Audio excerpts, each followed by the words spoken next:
हस्ते गरुडारूढे कोलासुरभयङ्करी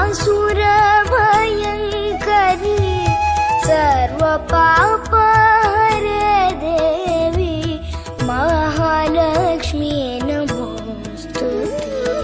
सर्वज्ञे सर्ववरदे सर्वदुष्टभयङ्करी सर्वदुःखहरे देवी महालक्ष्मी नमोस्तुते।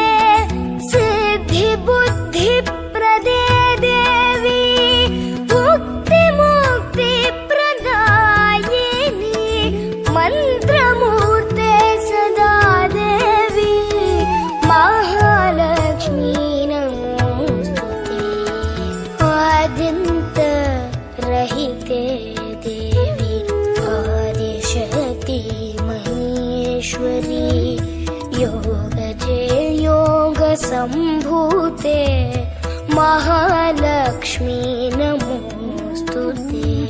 स्थूलसूक्ष्म महारौद्रे महाशक्ति महोदरे महापापहरे देवी महालक्ष्मी नमोस्तुते।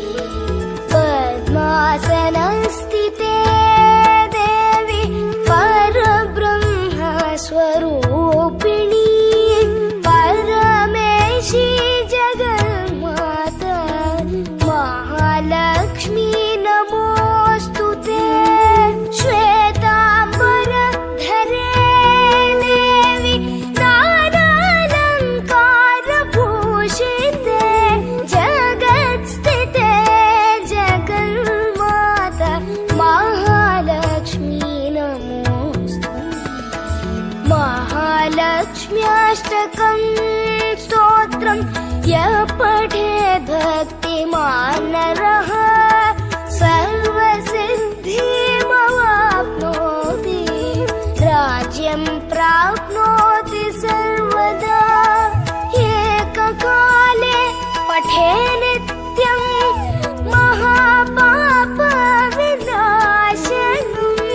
द्विकालं यः पठे नित्यं धनधान्यसमन्वितं त्रिकालं यः पठे नित्यं महाशत्रुविनाशनं महालक्ष्मीर्भवे नित्यं प्रसन्ना वरदा शुभदा।